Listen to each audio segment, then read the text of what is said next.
본격적인 설 연휴가 내일부터 시작인데요. 하루 전인 오늘부터 서울 시내 주요 기차역과 버스터미널은 시민들로 붐볐습니다.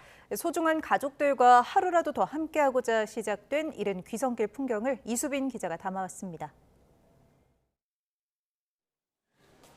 무거운 짐을 메고 양손에 커다란 선물 상자를 들어도 발걸음은 가볍기만 합니다. 사랑하는 가족들을 만나러 고향으로 향하는 길이기 때문입니다. 혼자 이제 자취를 하다 보니까 좀 집밥을 못 먹는 경우가 많은데, 그래서 부모님이 좀 해주신 좀 등갈비찜 많이 먹고 싶습니다. 네. 이번 명절에는 할아버지와 어떤 추억을 쌓을까 버스에 오르는 아이들은 기대에 부풀었고, 오랜만에 할아버지 만나러 가서 너무 좋아요. 케이블카 타고 장어도 먹고 싶어요. 눈에 넣어도 안 아플 손주를 만나러 길을 나선 어르신들도 있습니다. 자식들하고 명절 보내는 게 너무 좋잖아요. 손자, 손녀들도 있고 딸 사위도 있고 떡도 사고 순대도 사고 과일도 사고 그랬어요. 하루라도 빨리 고향에 가고 싶은 마음에 설 연휴 시작 전날부터 서울 곳곳의 버스터미널은 물론 기차역도 인파로 북적였습니다. 부모님이랑 할머니랑 같이 좀 시간을 보내려고 먼저 내려가게 됐어요. 오랜만에 뵈서 설레고 너무 반가울 것 같아요. 할머니 만나고 형이랑 보드게임 한 번씩 하면서 놀기로 했어요. 형이랑 이모랑 만나려고 하니까 마음이 설레요. 저마다 행복한 설날을 그리는 기대감과 함께 본격적인 귀성 행렬이 시작됐습니다. YTN 이수빈입니다. 서울 모습 보셨는데요. 부산이 고향인 분들도 조금 일찍 귀성길에 올랐다면 지금쯤 도착을 하고 계시겠죠. 네, 특히 고속버스 예매율도 매우 높았다고 하는데요. 취재기자 연결해서 터미널 상황도 알아보겠습니다. 차상은 기자. 네, 부산 종합 버스 터미널에 나와 있습니다. 네, 터미널 분위기는 어떻습니까? 네, 밤이 깊어가고 있지만 전국 각지에서 귀성객을 태운 버스가 이곳 터미널에 속속 도착을 하고 있습니다. 이 길게는 5시간 넘게 걸리는 고단한 길인데요. 하지만 버스에서 내리는 승객들의 표정은 대체로 밝아 보였습니다. 오늘 서울에서 출발해 부산에 도착하는 버스는 매진에 가까운 상황이었습니다. 자정 넘어서 내일 새벽에 도착하는 시간대는 일부 좌석만 조금 남아 있었는데요. 이마저도 조금씩 줄고 있었습니다. 저녁 7시 기준으로 서울 출발 예매율이 부산이 94.7%로 가장 높았고 광주 91.1%, 대구 83.3%를 기록하고 있습니다. 연휴가 일주일이었던 지난 추석과 달리 이번 설 연휴는 5일에 그치다 보니 표 구하기가 더 쉽지 않아 보였는데요. 예매 사이트나 앱을 통해서 좌석을 미리 확보한 뒤에 터미널을 찾는 게 좋겠습니다. 연휴를 맞아 부산을 찾는 귀성객뿐만 아니라 관광객도 많을 걸로 예상됩니다. 이에 대비해 부산시는 재난상황실을 24시간 운영하며 안전관리를 강화하기로 했습니다. 또 교통량도 급증할 것으로 예상해 광안대교와 거가대로 등 유료도로 7곳의 통행 요금을 오는 15일부터 나흘간 면제합니다. 부산시는 하루에 차량 약 37만 5천 대가 혜택을 볼 거로 예상을 했습니다. 태종대와 용두산공원 등 관광지에서는 설 명절 맞이 이벤트도 마련되어 있습니다. 연휴 기간에 지역 명소를 방문해 보는 것도 좋겠습니다. 지금까지 부산 종합버스터미널에서 YTN 최상입니다. 네, 이렇게 들뜨고 반가운 명절이지만 이번 설에도 장바구니 물가 부담이 만만치 않습니다. 정부가 성수품 공급 확대와 할인 지원으로 물가 안정에 힘을 쏟고 있지만 고환율 속에 각종 지원도 끊기는 연휴 이후의 물가 흐름에 대한 우려가 커지고 있습니다. 오동건 기자가 보도합니다. 설 연휴를 앞두고 장바구니를 채우는 시민들. 장을 볼 때마다 물가 부담을 체감한다는 목소리가 나옵니다. 설 음식도 그렇고 좀 준비하려고 나왔는데 물가가 좀 많이 오른 것 같아요. 서울시 농수산식품공사가 전통시장과 대형마트 등 25곳의 주요 성수품 가격을 조사한 결과 올해 설 차례상 비용은 전통시장에서 23만 3,782원, 대형마트에서는 27만 1,228원으로 집계됐습니다. 전년 대비 각각 4.3%, 4.8% 올라 올해도 명절 물가 부담이 이어졌습니다. 특히 쌀과 축산물 가격이 여전히 높은 수준입니다. 농림축산식품부에 따르면 지난 11일 기준 20kg 쌀 소매 가격이 62,617원으로 전년보다 14% 넘게 상승했습니다. 아프리카 돼지열병 등 가축 질병에 따른 공급 차질 우려에 삼겹살과 한우 가격도 평년보다 10% 이상 높은 것으로 나타났습니다. 정부는 물가 안정을 위해 대규모 할인 지원에 나섰습니다. 정부하고 생산자 단체하고 함께 협력해서 우리 농축산물 같은 경우에는 1,068억 원을 투입을 합니다.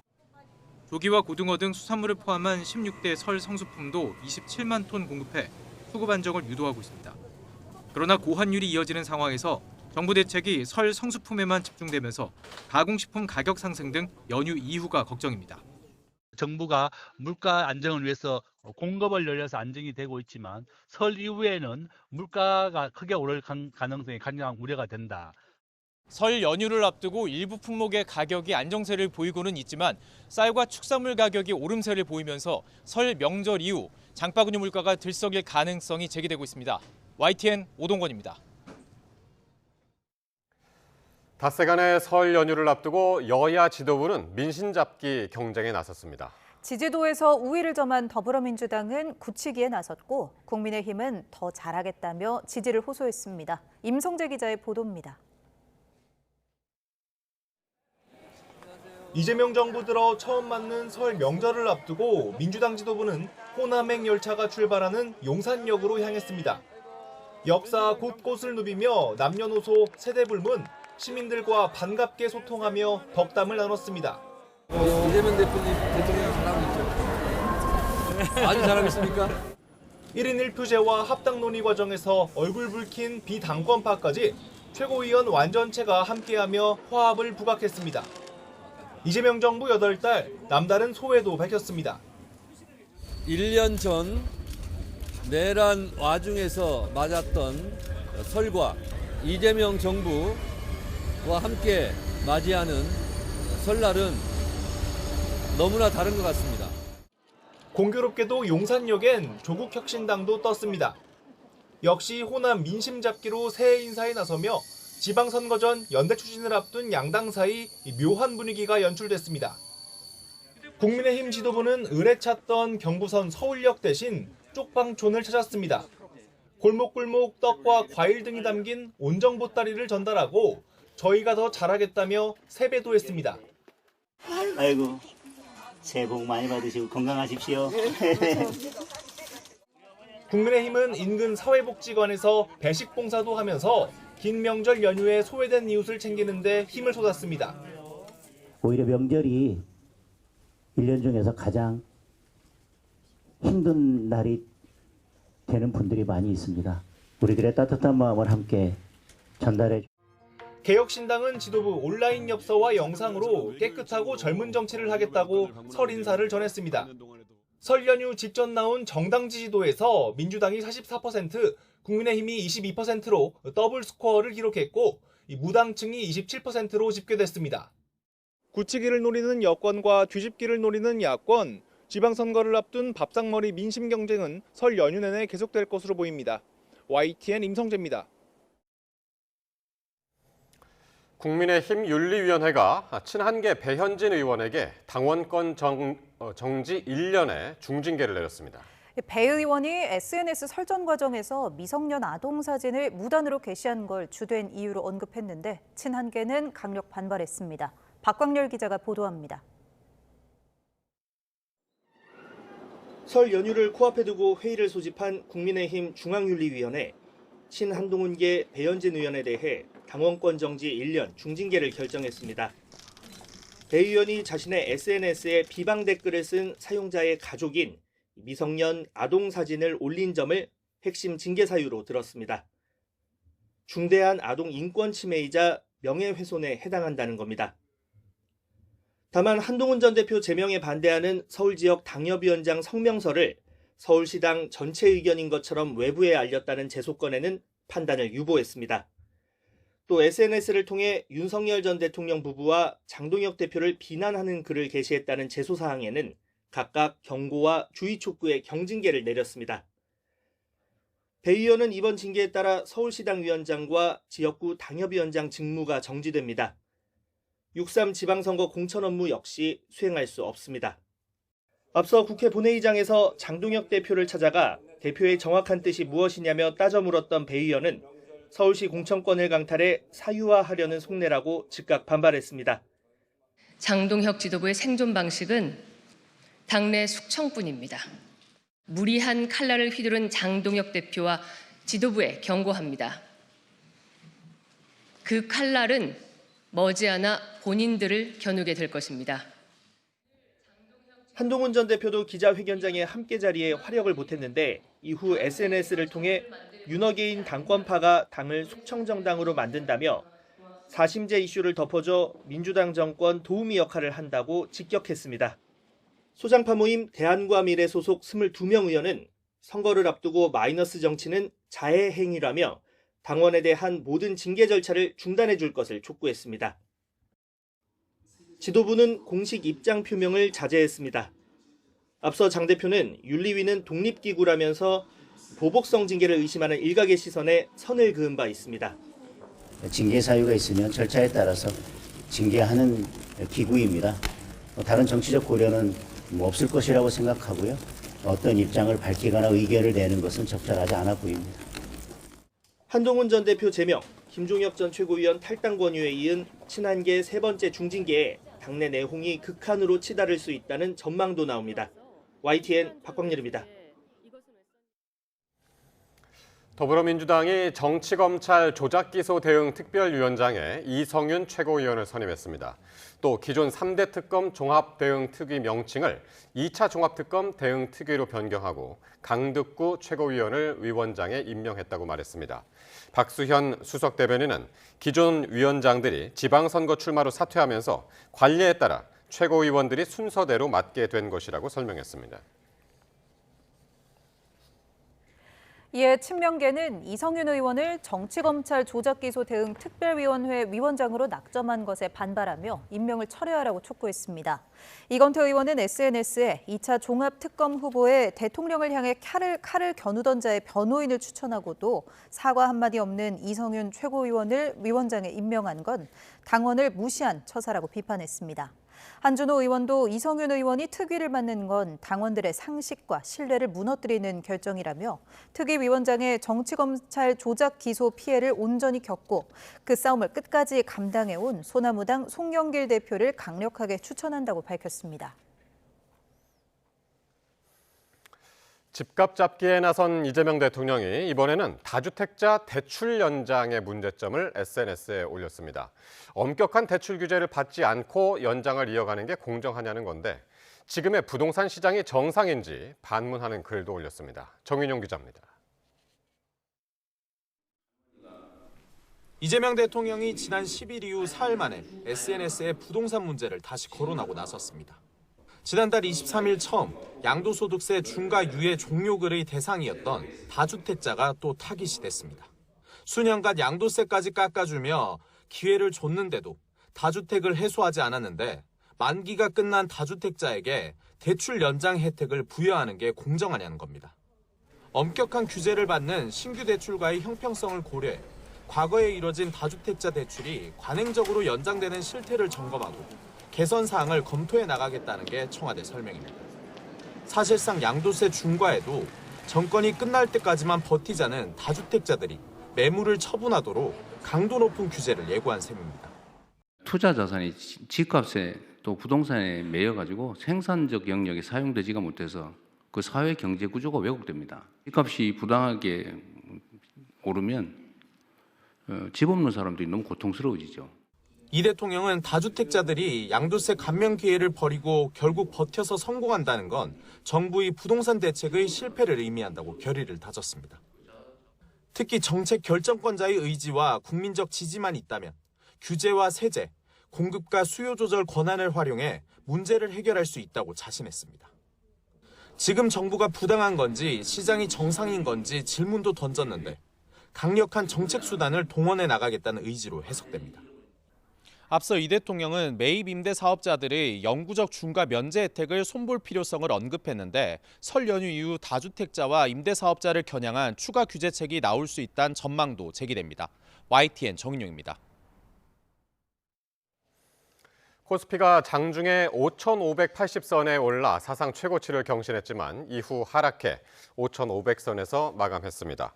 코스피는 개인과 기관의 매수세로 1.1% 오른 5,583까지 올라 사상 최고치를 기록한 뒤 외국인 매도세가 거세지면서 0.3% 내린 5,507로 장을 마쳤습니다. 삼성전자는 1.5% 오른 18만 1,200원으로 마감해 사상 처음 18만 원대에 올랐고 SK하이닉스는 0.9% 하락해 88만 원으로 거래를 마쳤습니다. 남성들에게 약물을 탄 음료를 건네 숨지게 한 여성은 상해치사 혐의로 구속됐습니다. 그런데 약물 복용의 위험성을 알면서도 투약량을 2배로 늘렸다는 점에서 살인 혐의 적용 가능성도 거론됩니다. 표정우 기자가 보도합니다. 약물을 탄 음료를 건네 20대 남성 2명을 숨지게 하고 1명을 다치게 한 A씨는 살인 혐의가 아닌 상해치사 혐의로 구속됐습니다. 약물 건넨 이유가 뭡니까? 살해 의도 있으셨나요? 상해치사죄는 사람의 신체를 다치게 해 죽음에 이르게 할 때 적용되는데 다치게 할 의도는 있었지만 사망의 고의가 없었다는 점에서 살인죄와 구별됩니다. A씨는 의견 충돌로 잠재우려 했을 뿐 죽일 생각은 없었다며 평소 자신이 처방받아 복용하던 약이기 때문에 남성들이 죽을 줄은 몰랐다고 주장했습니다. 그런데 만약 A씨가 사망 가능성을 충분히 인지한 상태로 범행을 저질렀다면 살인죄를 적용할 수도 있다는 분석이 나옵니다. A씨는 지난해 12월 음료를 먹은 남성이 의식을 잃은 걸 경험한 뒤 다른 남성들에게도 같은 수법으로 범행을 저질렀습니다. 특히 숨진 남성들에게 준 음료엔 최초 의식을 잃었던 남성보다 2배 이상의 약물을 탔다고 진술한 걸로 확인됐습니다. 전문가들은 이 경우 첫 번째 사례보다 더 강한 효과를 예측할 수 있었을 거란 점에 주목합니다. 10을 줬는데 이 사람이 못 깨어난 걸 내가 알았어. 그걸 알고 있는 상황에서 다른 사람을 만나서 20을 줬어. 그러면 더 위험할 수 있겠구나. 혹시 못 깨어나거나 죽는 거 아니야? 이런 거를. 또 A씨는 남성들에게 건넨 약물을 음주 상태에서 복용하면 위험하다는 사실을 알고 있었다고 진술한 걸로 확인됐습니다. 정신과 약을 처방받으면서 들었다고 말한 걸로 전해졌는데 경찰은 이 같은 정황을 바탕으로 살인죄 적용 여부를 검토하고 있습니다. 경찰은 A씨가 논리적인 답변을 하지 않고 있다고 보고 정확한 범행 동기를 밝히기 위해 사이코패스 검사와 프로파일링 등을 진행할 예정입니다. 또 피해자 몸에서 벤조디아제핀 외에도 여러 종류의 정신과 약물들이 다량 검출됐다며 A씨 집에서 압수한 약물들과 성분을 비교할 방침이라고 설명했습니다. YTN 표정우입니다. 검찰에 이어 경찰에서도 보관 중이던 비트코인이 분실되는 사건이 발생했습니다. 21억 원 상당이 사라졌는데 경찰은 내부자 연루나 해킹 가능성 등 경위를 밝히기 위해 내사에 착수했습니다. 이현정 기자입니다. 서울 강남경찰서가 범죄에 연루돼 보관 중이던 비트코인 22개를 분실한 것으로 확인됐습니다. 13일 시세로 환산하면 21억 원 상당이 사라진 겁니다. 강남경찰서는 지난 2021년 수사 중 비트코인을 이미 제출받아 관리해왔던 것으로 파악됐습니다. 그런데 해당 사건의 수사가 중지되면서 코인 유출 사실을 즉시 알아채지 못했다는 게 경찰 설명입니다. 내부 점검 결과 실물 USB 형태의 전자지갑인 콜드월렛은 그대로 있었고 비트코인만 사라진 것으로 확인됐습니다. 이에 따라 일부에서는 누군가 콜드월렛을 몰래 빼내 비밀키를 복사한 뒤 다시 가져다 놨을 가능성이 거론됩니다. 또는 경찰 수사관이 콜드월렛을 PC에 연결한 틈을 타 해커가 피싱 사이트로 유도한 뒤 코인 인출에 필요한 데이터를 빼냈을 거라는 분석도 있습니다.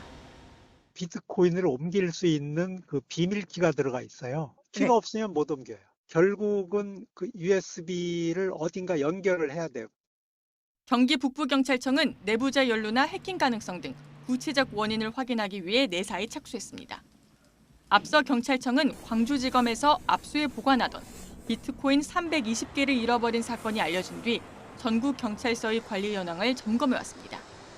이 과정에서 강남서 사례가 드러난 건데 수사기관의 가상자산 관리 체계를 재정비해야 한다는 지적이 나옵니다.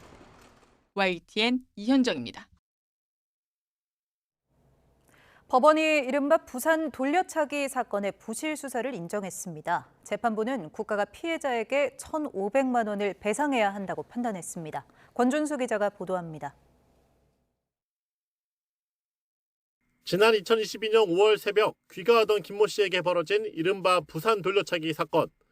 김 씨는 무차별적인 폭행에 이어 성폭행까지 당했지만 경찰은 추가 증거를 확보하려는 등 필요한 조치를 하지 않았고 결국 검찰은 살인미수 혐의로만 가해자를 재판에 넘겼습니다. 이후 가해자는 1심에서 징역 12년을 선고받았다가 항소심 도중 성범죄 사실이 드러나며 뒤늦게 강간살인미수 혐의가 적용됐습니다.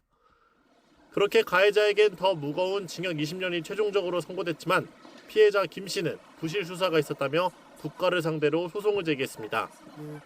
애초에 살인미수로만 기소되면서 비공개 재판을 받지 못해 가해자를 법정에서 볼 수밖에 없는 등 정신적인 고통이 컸다는 겁니다. 1심 법원은 김 씨의 손을 들어줬습니다. 국가가 1,500만 원을 배상하라고 판결한 겁니다.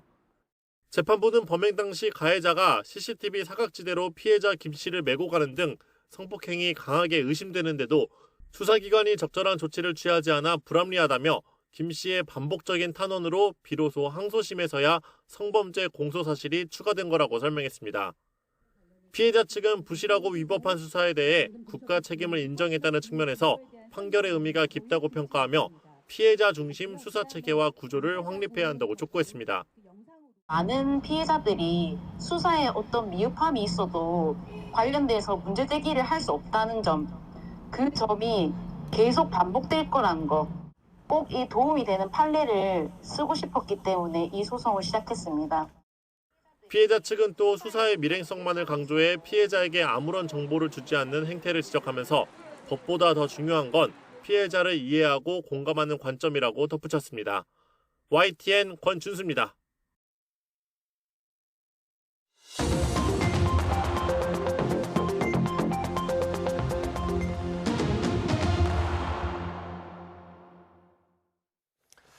정치권 관심 뉴스 짚어보는 포커스 나이트 시간입니다. 오늘은 박성민 전 더불어민주당 최고위원, 송영훈 전 국민의힘 대변인 나오셨습니다. 어서 오십시오. 자, 국민의힘 윤리위원회가 친한계 배현진 의원에 대해서 당원권 정지 1년의 중징계 처분을 내렸습니다. 한동훈 전 대표에 이어서 김종혁 전 최고위원, 그 다음에 이제 배현진 의원까지 이어지는 징계인데요. 당원권 정지 1년, 징계 수위 어떻게 보셨나요? 뭐로 가도 서울만 가면 된다라는 속담이 있지 않습니까? 저는 배현진 의원에 대한 징계를 보면서 그런 생각이 좀 들더라고요. 그러니까 이게 결국에 목적지에 도달하는 경로는 하나가 아니다라는 뜻이잖아요. 그러니까 예. 분명히 처음에 이 배현진 의원에 대한 징계가 뭐 들어갈 것 같다, 윤리위에서 심사를 할 것 같다라는 얘기가 있었을 때 가장 큰 명분은 한동훈 전 대표에 대한 제명 사태에서 배현진 의원이 서울시당 위원장으로서 마치 이 제명에 반대하는 의견을 서울시당 전체의 의견인 것처럼 했다. 그러니까 소위 말하는 뭐 당협위원장들 명의 도용한 거 아니냐, 반대하는 사람들까지도 반대하는 사람들 외에 찬성하는 사람도 있었는데 그 사람들 의견도 뭐 사실상 묵살하고 다 반대인 것처럼 표명한 거 아니냐, 이게 중점이었단 말이에요. 예. 근데 결과를 이제 전 다른 당이지만 봤더니 갑자기 뜬금없이 다른 사유가 있는 거예요. 예. 그러니까 이게 뭐 미성년 아동의 사진 무단 게시, 이거 뭐 제가 뭐 SNS 상에서 일어난 설전으로 알고 있습니다만 한 2주 전의 일이었죠. 뭐 잘못한 행동이었죠. 너무 잘못한 행동이었다고 생각하고 배현진 의원의 행위가 적절하지는 않았다고 생각합니다만, 그냥 이 징계가 이루어지는 그 과정들을 봤을 때 앞서 말씀드린 뭐로 가도 서울만 가면 된다. 어떻게든 결론은 예. 어떤 이유로든 배현진 의원은 징계를 받아야 된다라는 결론을 정해놓고 저는 징계를 했다라고 생각합니다. 그럼 어쨌든 뭐 징계를 위한 징계였다, 이제 간단히 얘기하면 이제 그렇게 네. 말씀하시는 것 같은데요. 예, 변호사님 어떻게 보셨나요? 일단 배현진 의원에게 내려진 당원권 정지 1년이 굉장히 중징계이고요. 정치적 함의가 상당합니다. 왜냐하면은 배현진 의원이 작년 9월 15일에 서울시당 위원장으로 선출됐습니다. 서울시 대의원들의 투표로 선출됐거든요. 그런데 국민의힘은 시당 위원장 임기가 1년입니다. 그런데 지금 당원권 정지 1년이면은 자녀 임기 7개월을 전부 수행을 못해요. 그 이야기인즉슨 앞으로 중앙당에서는 서울시당을 이른바 사고당으로 처리할 가능성이 높고 서울시당 위원장을 지방선거 공천에 있어서 이제 직무대행 체제로 가져갈 가능성이 높을 겁니다. 그렇게 되면은 아예 서울시당 위원장을 새로 선출할 수도 있겠고요. 결국은 이런 어떤 결과를 염두에 두고 여러 개의 징계 청구 사유 중에서 가장 징계하기 쉬운 것을 골라서 하지 않았나라고 하는 의구심이 드는 대목입니다. 앞서도 지적이 나왔습니다만은 처음에는 한동훈 전 대표 징계 국면에서 제명에 반대하는 성명을 낼 때 서울시당 위원장으로서의 지위를 남용했다라고 하는 것이 핵심적인 징계 청구 사유였는데 그 부분에 대해서는 서울시당 수석부위원장들도 공개적으로 그런 것이 아니라고 입장을 밝혔고 또 당시에 논의되었던 뭐 메신저 대화 내역 이런 것들도 남아 있는 것으로 알고 있습니다. 그래서 상당히 논란이 있을 것 같으니 결국에는 어떤 행위 자체는 객관적으로 존재하는 그러나 징계 양정에 있어서는 과도하게 함으로써 시당 위원장의 지위를 박탈할 수 있는 그런 선택을 한 것으로 보여집니다. 지금 말씀하신 것처럼 이번 징계로 인해서 배현진 의원은 서울시당 위원장 그리고 지역구 당협위원장 직무가 정지됐습니다. 배 의원은 곧바로 긴급 기자회견을 열고 강하게 반발했는데요. 한번 직접 들어보시죠. 장동혁 지도부는 기어이 중앙윤리위원회 뒤에 숨어서 서울의 공천권을 강탈하는 비겁하고 교활한 선택을 했습니다. 당 내에서 적을 만들고 찾지 않으면 목숨을 부지하지 못하는 무능한 장동혁 대표가 다가오는 지방선거를 감당할 그 능력이 되겠습니까? 장동혁 대표와 지도부에 경고합니다. 그 칼날은 머지않아 본인들을 겨누게 될 것입니다. 역시 뭐 아나운서 출신이기 때문에 워낙 또박또박 오늘 기자회견을 했습니다만 그 내용 역시 상당히 날카로웠습니다. 장동혁 지도부가 지방선거 공천을 사유화하려는 속셈이다라고 비판했습니다. 네, 실제로 그렇죠. 이제 서울시당 위원장이라고 하는 자리는 이 다가오는 지방선거에서 서울 지역의 이 지방선거 전략을 또 세울 수가 있는 자리고 특히 공천과 관련해서도 굉장히 긴밀하게 개입할 수 있는 권한과 그런 위치에 있는 그런 사람입니다. 근데 이 사람을 지방선거를 앞두고 이렇게 징계를 함으로써 사실상 모든 권한과 공천권을 빼앗아 버린다라고 하는 이 대목은 굉장히 시사하는 바가 많죠. 그리고 지금 저는 이 부분도 좀 눈여겨봤는데 이 국민의힘에서 이번 최근에 개정한 규정이 하나 있는데 인구 50만 이상의 대도시는 중앙당이 기초자치단체장 공천권을 행사하도록 손을 봤습니다. 그러니까 이게 사실은 듣도 보도 못한 규정이거든요. 그러니까 갑자기 이제 지역의 뭐 인구 수를 기준으로 해서 50만을 기준으로 해서 공천을 중앙에서 한다. 이거는 특정인의 입김이 작용하지 못하도록 특정 지역들을 중앙당 입맛, 그러니까 당권파의 입맛에 맞게, 더 정확히는 장동혁 대표의 입맛에 맞게 공천을 하겠다라는 인구 거거든요. 50만 기초면은 뭐 서울시로만 한정해서 놓고 보면은 강남 3구가 여기 다 해당이 되죠. 두 가지가 있는데 송파구도 해당이 됩니다. 배현진 의원과 이 박정은 의원의 지역구인 이 송파도 해당이 돼서 송파구청장도 해당이 되는 자리고요. 그리고 고동진 의원이 있는 이 서울 강남구 같은 경우에도 이 강남구청장 그 자리 역시 해당이 되는 겁니다. 그러니까 공교롭게 이 50만이라고 하는 기준 자체가 다 친한계 인사들인 거잖아요. 그렇기 때문에 서울시당 위원장의 직을 사실상 빼앗는 것, 그리고 더 나아가서는 지자체에서 50만 이상 대도시의 어떤 그 지자체장 공천권을 빼앗는 것 자체가 결국 친한계가 실질적으로 힘을 발휘할 수 있는 그 남아있는 일말의 기회마저도 박탈하겠다라는 의도가 아주 명확하게 보인다라고 생각합니다. 지금 이제 화면으로도 이제 보입니다만 한동훈 전 대표도 바로 이 회견장을 찾아서 힘을 보탰고요. 그리고 바로 요 징계와 관련해서 숙청이라는 표현을 쓰면서 반발을 했습니다. 친한계 인사들 중징계가 계속 지금 잇따르고 있는 상황이란 말이에요. 비유적으로 표현하자면 지금 국민의힘 윤리위는 윤리위원 4명이 한 명씩 붙잡고 끄집어내라 라고 하는 말이 어울리는 그런 일들을 계속해서 반복하고 있습니다. 그런데 그렇게 한다고 해서 징계 대상이 된 정치인들을 국민들의 마음에서 끄집어내는 것이 가능하겠는가 이런 말씀을 먼저 드리고 싶고요. 그다음에 지난달에 중국에서 중국군 2인자 그 장유샤가 숙청이 됐죠. 공식적인 사유는 뭐 부패라고 합니다만은 사실 많은 중국 전문가들도 과연 장유샤가 정말 부패 때문에 숙청된 것인가, 중국군 내의 권력 다툼 때문이 아닌가라고 하는 의구심을 많이 가지고 있습니다. 그런데 공산 국가에서는 항상 그런 방식으로 징계를 명목으로 한 숙청이 일어납니다. 천안문 사태 때는 자오쯔양이 중국 공산당 총석이었는데 당시 자오쯔양은 계엄 선포에 반대했거든요. 결국은 공산당 총석이 자리를 잃고 공산당 기율검사위원회에 회부됩니다. 이런 것들이 공산당의 속성인데 지금 국민의힘 윤리위원회에서는 특정한 정견을 가진 사람들이 제명되거나 탈당 권고되거나 장기간의 당원권 정지를 받거나 하는 일들이 반복되고 있습니다. 그런데 제가 여기에서 아까 한 명씩 끄집어내라고 할 때 친한계라고 하는 수식어를 붙이지 않았어요. 그건 왜 그런가 하면은 앞으로 다른 누구도 상식적인 주장을 했을 때 징계의 대상이 될 수 있다는 우려가 있기 때문입니다. 당장 고성국 씨 유튜브 같은 데서는 한동훈과 함께 보내야 할 오세훈이라고 하는 영상이 올라온 지가 2주가 됐고 다음 타겟이 오세훈 서울시장이 되는 것이 아닌가라고 하는 우려가 팽배합니다. 그렇기 때문에 지금 국민의힘에서 상식적인 생각을 갖고 있는 사람들이 다수가 되어서 이것을 적극적으로 바로잡아야 될 때다라는 말씀을 드립니다. 지금 국민의힘 지도부에서는 공식적인 입장 표명을 자제는 하고 있습니다만은 반발하는 사람들 입에서 다 이런 얘기가 나옵니다. 자해행위라는 얘기가 나오고요. 해당 행위. 오히려 박정훈 의원은 여기 더 나가서 이거는 이적행위다. 민주당은 이렇게 한다. 이렇게 이야기를 했거든요. 지방선거하고 연결해서도 어떻게 보십니까? 그러니까 지금 지방선거를 생각하면 이 시점에 이런 일을 할 수가 없죠.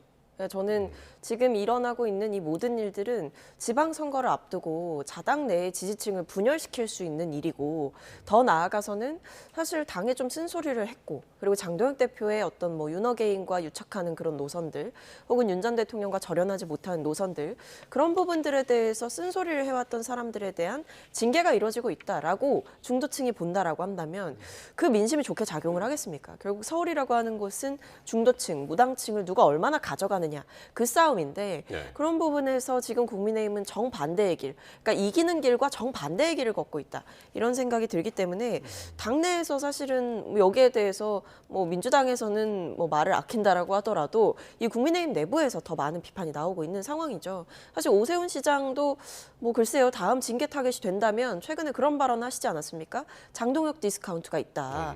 그런 발언을 하면서 장 대표를 굉장히 직격을 했어요. 그러니까 이것 역시도 이 어떤 최근에 이루어지는 징계 사유들을 면밀히 살펴보면 징계 사유가 될 것 같습니다. 왜냐? 당원들에 의해 선출된 당대표를 흔들었기 때문이죠. 그러니까 그런 면에서 자유의지의 총합인 이 장동혁 대표를 흔든다. 그런 행위가 뭐 오세훈 시장뿐만 아니라 여러 인사들에게서 보인다. 뭐 언제 또 누가 제명당하고 언제 또 누가 징계를 당할지 모르는 상황이다. 거의 연쇄 징계의 수준이다. 이렇게 보입니다. 그래서 이제 장동혁 대표 사퇴하라는 구호까지 지금 나왔는데 지금 오늘 이렇게 반발을 하는 친한계 입에서 공통적으로 오늘 나왔던 게 얘기가 뭐냐면 여론조사 결과였습니다. 오늘 나온 여론조사. 이걸 인용하면서 이제 반발을 했던 그런 것들이 있었는데 한번 여론조사 결과를 한번 볼까요? 오늘 한국갤럽 여론조사 결과가 나왔는데 2월 2주차였습니다. 먼저 대통령 직무평가에 대해서는 긍정평가가 63%로 5%포인트 올랐고요.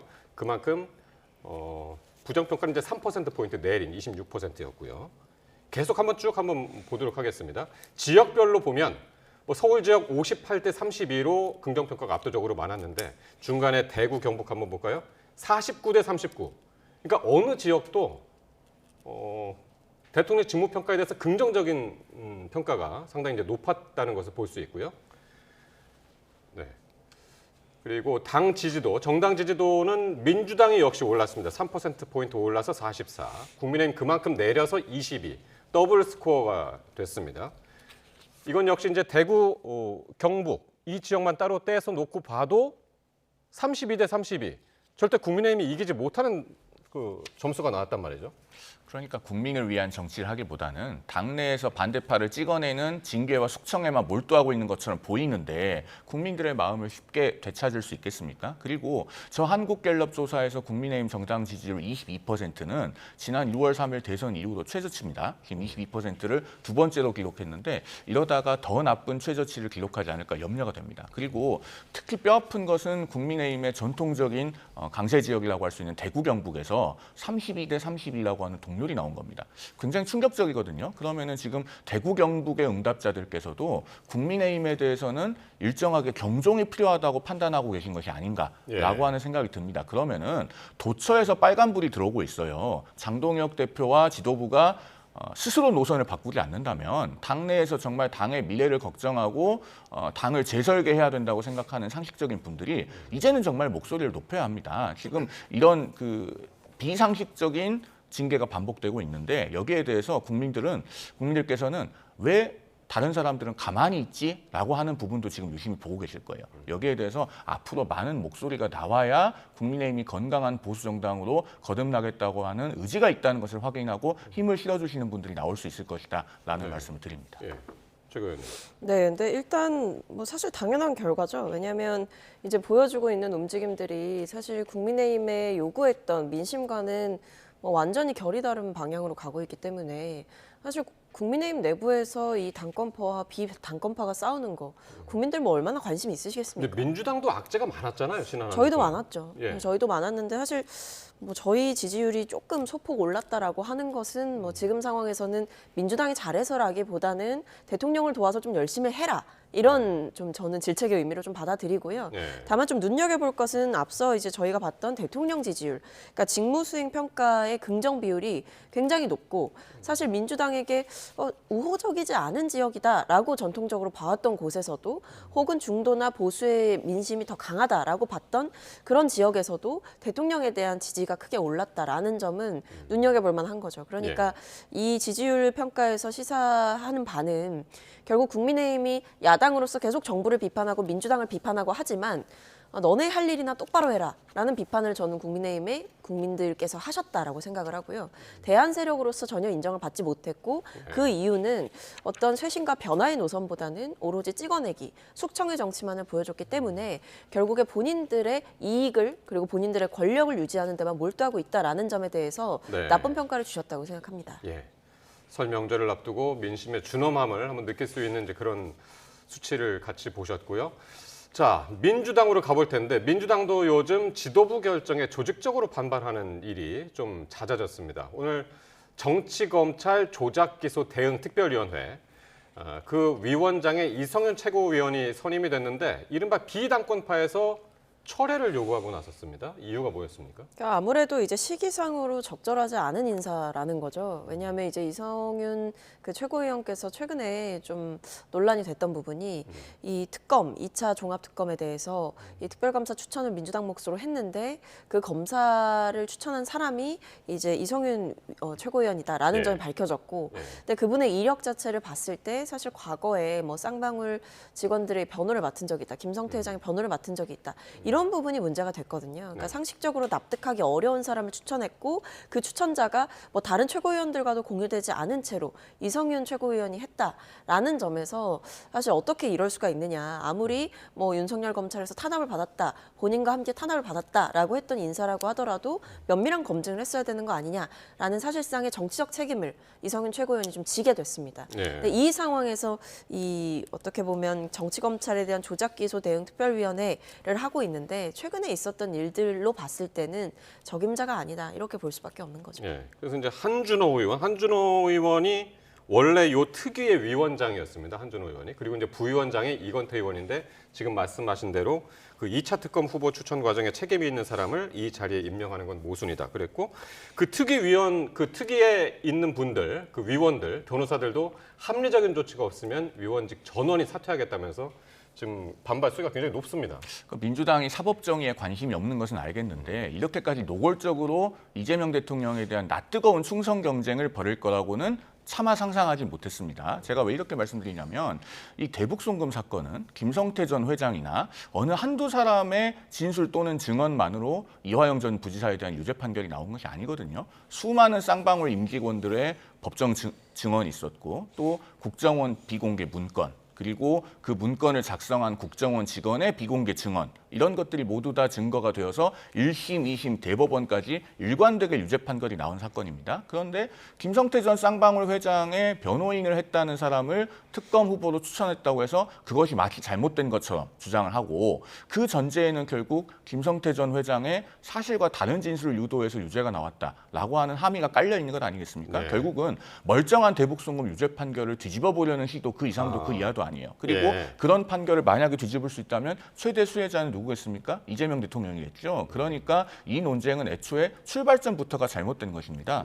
민주당이 야당도 아닌데 무슨 정치검찰 조작기소 대응 특별위원회라고 하는 조직을 아직까지 두고 있는 것도 이해하기가 어렵고 그 위원장이 누가 되는 것을 둘러싸고 논쟁을 벌이고 있는 것도 매우 납득하기가 어렵습니다. 그러니까 국민의힘에서는 이제 전혀 다른 시각으로 이제 바라보고 있는 거죠. 충성 경쟁이다. 그렇게 보고 계신 건데 특히 오늘 눈에 띄었던 것은 한준호 의원이 이성윤 의원 안 되고 대신에 송영길 소나무당 대표를 위원장으로 추천했습니다.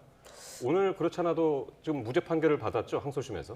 네, 맞습니다. 이제 네. 결과적으로 이 송영길 대표에게 있었던 그 돈봉투 혐의, 그러니까 이제 전당대회 앞두고 돈봉투를 살포했다, 뭐 이런 여러 가지 혐의들에 대해서 징역 2년의 원심을 뒤집고 전부 무죄를 선고를 받은 그 결과가 나왔거든요. 네. 특히 이제 재판부가 좀 지적을 했던 부분이 핵심적인 증거로 검찰이 주장했던 그 증거들이 사실은 위법하게 수집이 됐고, 그리고 그 사건과 상관없는 과정에서 수집된 그 증거를 다른 사건에 갖다 썼다. 이게 문제로 지적이 됐으면서 굉장히 좀 날카롭게 적법 절차 위반했다. 이 부분을 지적을 했거든요.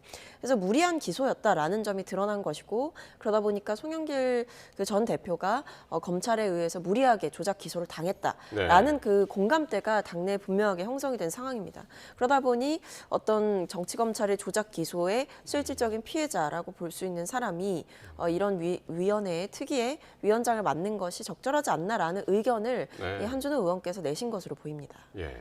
그러니까 최근 정치권 이야기에서는 좀 이제 밖에 있었던 송영길 대표가 갑자기 이제 등장을 하게 됐는데, 어쨌든 지금 설명해 주신 것처럼 불법 정치자금 수수 의혹, 그리고 민주당 전당대회 돈봉투 사건 항소심에서 오늘 무죄를 선고를 받았습니다. 그리고 오늘 눈에 띄었던 발언이 있었는데요. 민주당 복당 의사를 밝혔습니다. 한번 직접 들어보시겠습니다.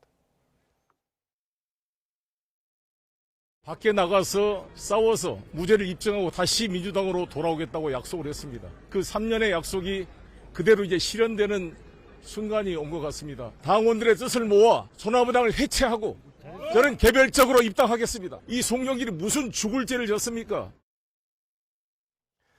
예. 한준호 의원이 추천했던 것도 상당히 이례적이었고, 그리고 본인이 직접 오늘 복당 의사를 밝혔습니다.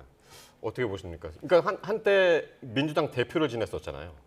민주당이 복당을 받아주지 않긴 어렵겠지만 저는 지금 시점에서 이 질문이 나오는 것 자체가 상당히 씁쓸합니다. 왜냐하면 송영길 전 대표의 2심 무죄 판결이 말 그대로 2심 판결입니다. 아직 확정된 것이 아니잖아요. 그런데 우리가 어느새 은연중에 상고 포기를 유노멀로 받아들이고 있는 것 같아요. 그러니까 대장동 항소 포기의 충격이 워낙에 컸기 때문에 그 이후에 후속되는 뭐 위례신도시 사건 항소 포기라든가 또 서해 공무원 피격 은폐 사건의 일부 항소 포기라든가 이런 것들은 훨씬 덜한 것처럼 받아들여지고, 송영길 대표 사건도 검찰이 당연히 상고하지 않는 것이 아닌가, 이런 게 전제로 깔려 있는 것처럼 느껴집니다. 그런데 민주당이 정치적인 이유 때문에 복당을 받아들이지는 않을 수 없다고 하더라도 만약에 송영길 대표에게 공직 출마 기회를 준다면 국민들께서는 민주당의 윤리의식의 수준을 엄격하게 물으실 겁니다. 왜냐하면 그 수사 과정에서 결국에는 이미 제출된 녹음 파일에 대해서 별도 혐의에 관해서는 영장을 새로 받지 않았다는 이유로 지금 위법 수집 증거로 증거 배제가 되었고, 그것 때문에 유죄 판결을 쓸 수 없었다 뿐이지 민주당 전당대회에서 돈봉투가 존재하지 않았습니까?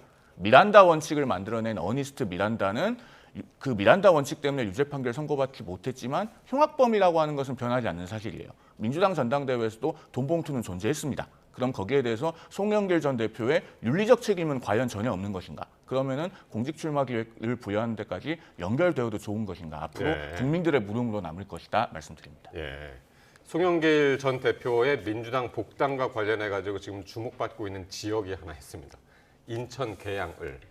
원래 송영길 전 대표의 지역구였잖아요, 여기가? 그렇죠. 예. 그러니까 사실 이제 계양을에 송영길 대표가 이제 의원을 하시다가 이재명 대통령께서 거기 이제 출마를 하셨었고, 그 뒤에 이제 대통령 후에 그때 경기지사 출마한다고 거길 비웠었죠? 서울시장. 서울시장이었나요? 송영길 전 의원이. 맞습니다.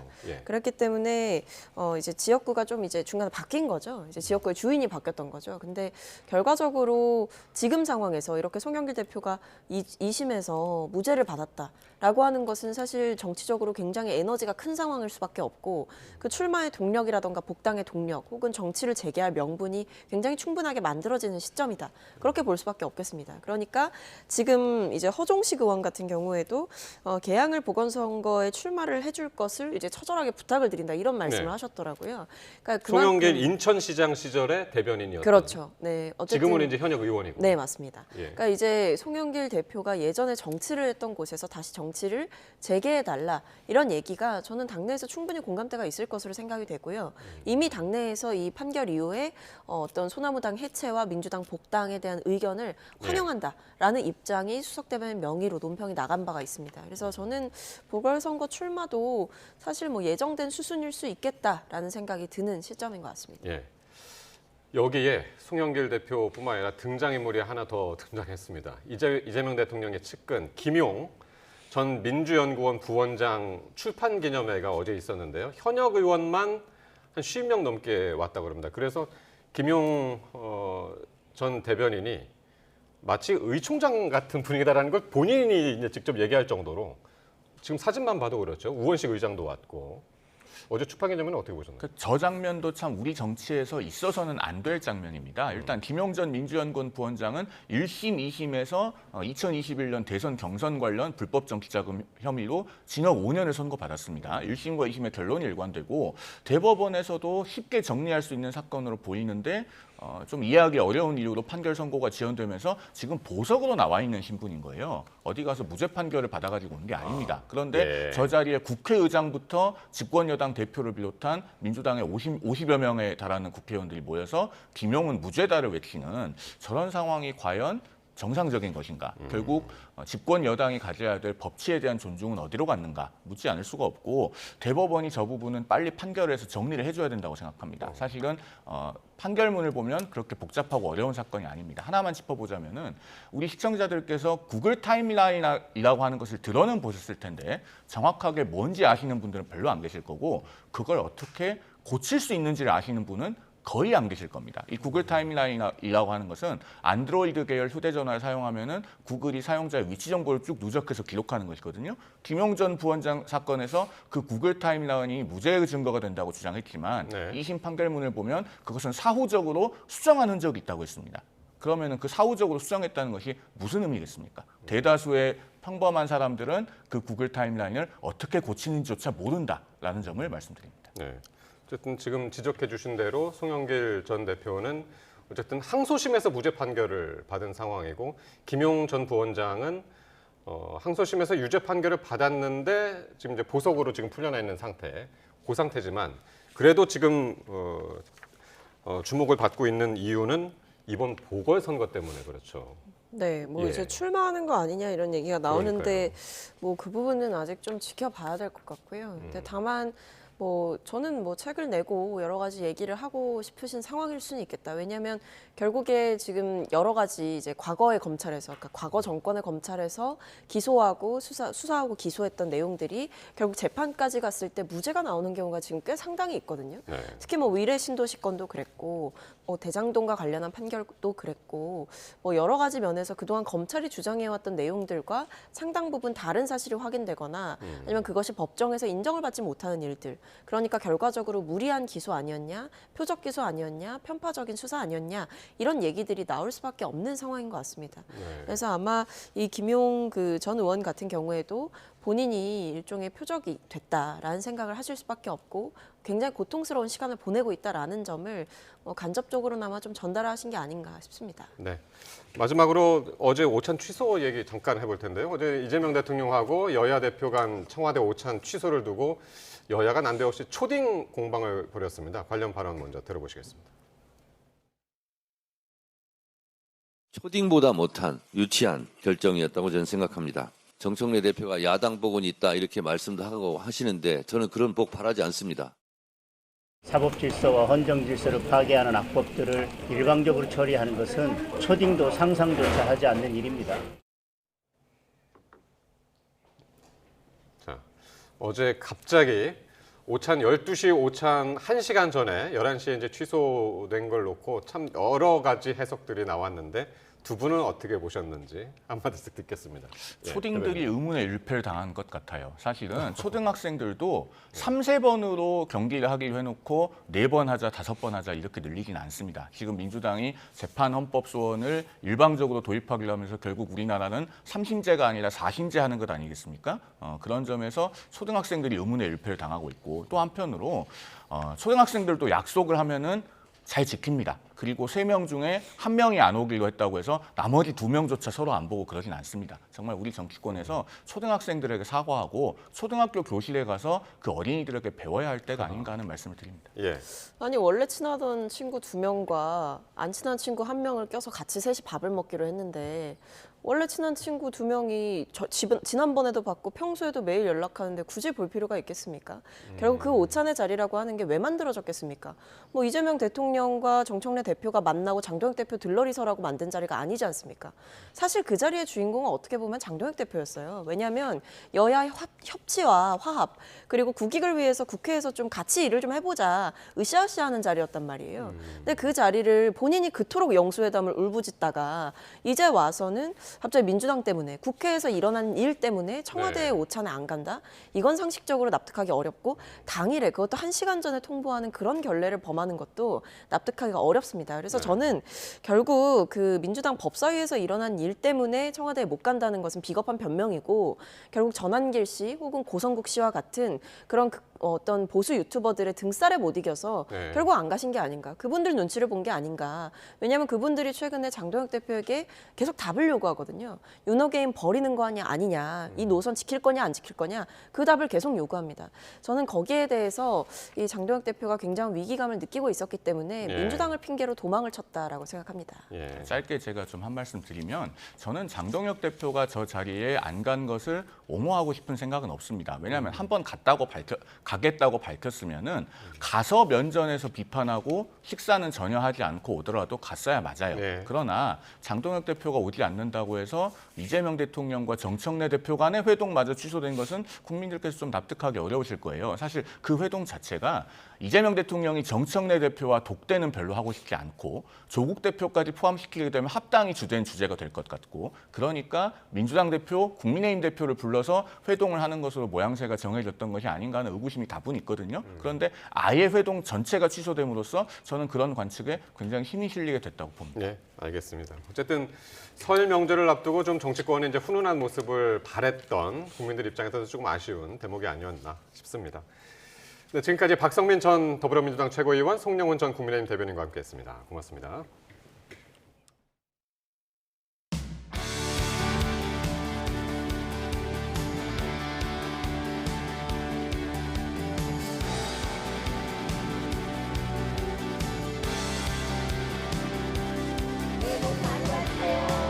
좀 있으면 만나요.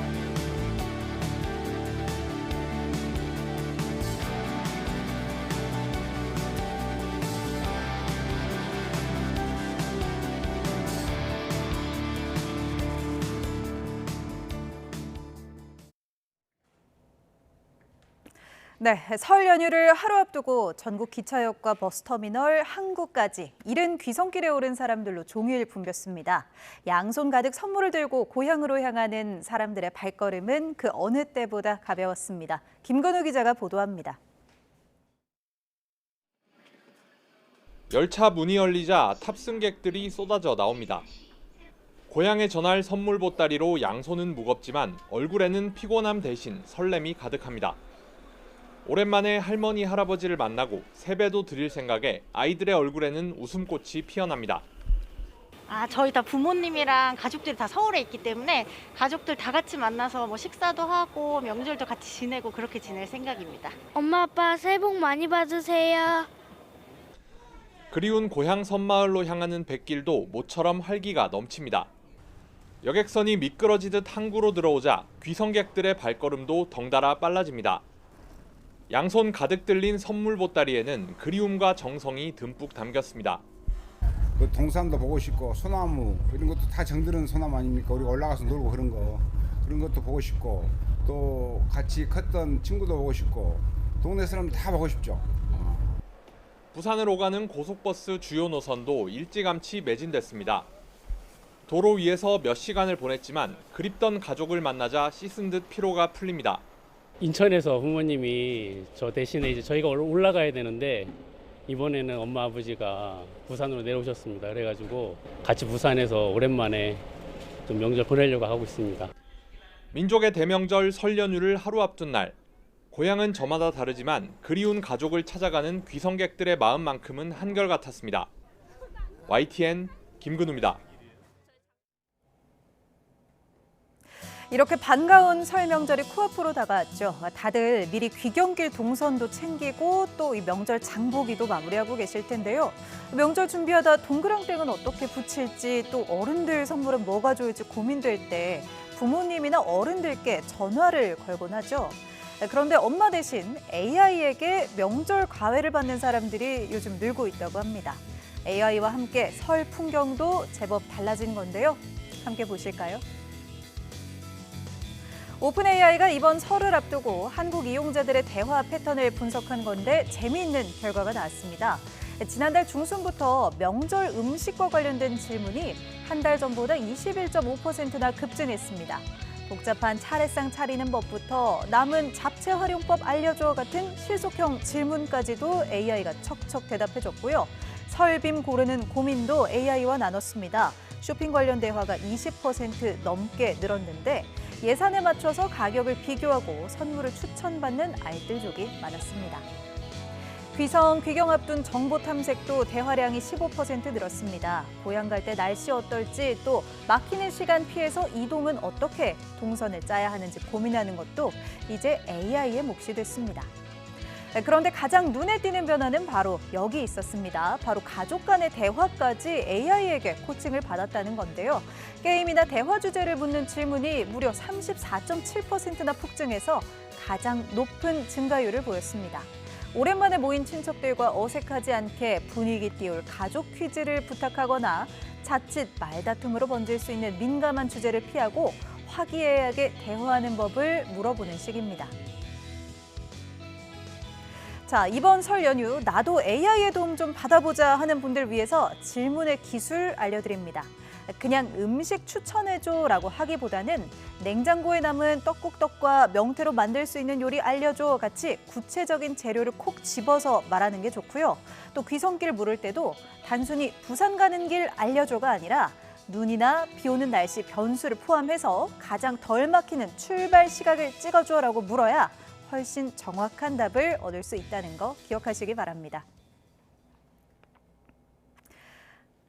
네, 그런데 아무리 AI가 이 명절 음식 요리법은 알려준다지만 이 고민만큼은 쉽게 해결 안 되죠. 오랜만에 반가운 얼굴들 만나서 좋지만 한편으로 세뱃돈 고민도 많아지실 겁니다. 화면 함께 보시죠. 한 커뮤니티에 올라온 질문입니다. 이번에 각각 초등학교 2학년과 6학년이 되는 조카들에게 세뱃돈 얼마 주는 게 적당할지 물었습니다. 댓글에는 5만 원에서 10만 원 사이가 많았는데요. 2배 차이죠. 실제로는 얼마를 많이 줬을까요? 지난해 세뱃돈 송금 데이터를 보면요. 10만 원의 비중이 5만 원을 처음 앞질렀습니다. 재작년까지는 5만 원의 비중이 더 높았는데 1년 만에 순위가 바뀐 겁니다. 부모님께 드릴 용돈 액수도 저도 고민입니다. 평균은 22만 7천 원이었는데요. 자녀의 연령이 높아질수록 액수가 조금씩 늘었습니다. 세뱃돈 고민까지 편안하게 해결하는 명절 보내시길 바랍니다. 자, 설 연휴 앞두고 마지막으로 미세먼지까지도 비상입니다. 주말과 휴일까지는 대기 정체로 잿빛 하늘이 이어지겠고 고온 건조한 날씨에 산불 위험도 커질 것으로 보여 우려가 됩니다. 짙은 아침 안개와 동해안의 눈, 또 해상의 거센 풍랑도 주의하셔야겠습니다. 정혜윤 기자가 보도합니다. 올해 첫 비상 저감 조치가 내려진 서울 도심. 희뿌연 장막을 들이운 듯 하늘이 온통 잿빛으로 변했습니다.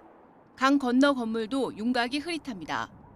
대기 정체에 스모그가 유입되며 농도가 크게 치솟은 건데 수도권과 영서지방은 한때 일평균 최고 농도가 평소 4배 이상인 매우 나쁨 수준까지 치솟으며 초미세먼지 주의보도 발령됐습니다. 잿빛 하늘은 본격적인 설 연휴가 시작하는 주말에도 계속되겠습니다. 이동성 고기압의 영향권에서 대기가 정체한 가운데 스모그 유입이 가세하면서 중부지방을 중심으로 미세먼지 농도가 높게 올랐습니다.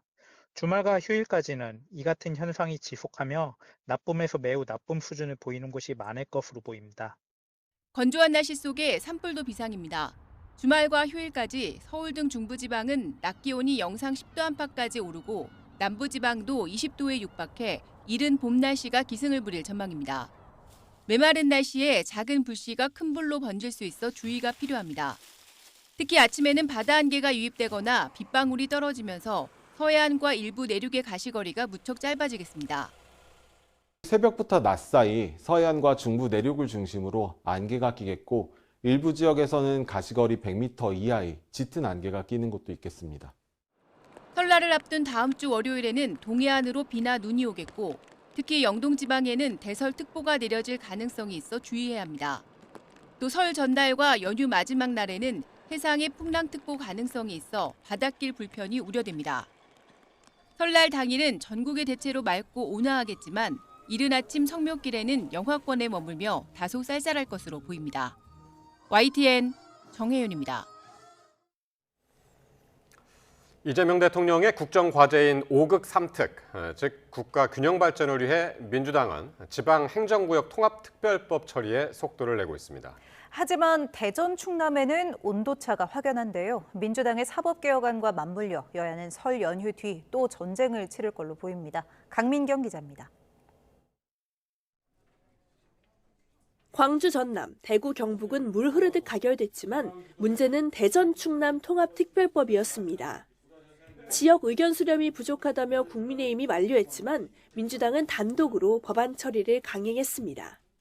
해당 자치단체 장도 지금 와서 보면 반대를 하고 있지 않습니까? 충남에 대한 특별법안에 대해서는 저희들이 찬성을 못하겠다는 말씀을 드리는 거예요.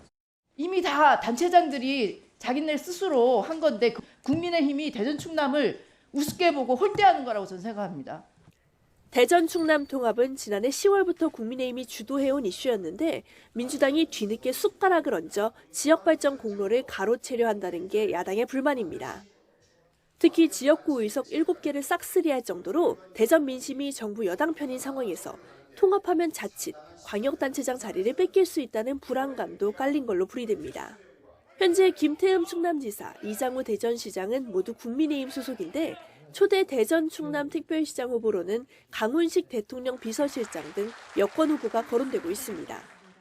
강제 결혼은 강제 이혼보다 더 어렵다고 합니다. 그걸 이 정부가 하겠다고 합니다. 행정통합특별법은 법사위를 거쳐서 국회 본회의에 상정될 계획입니다.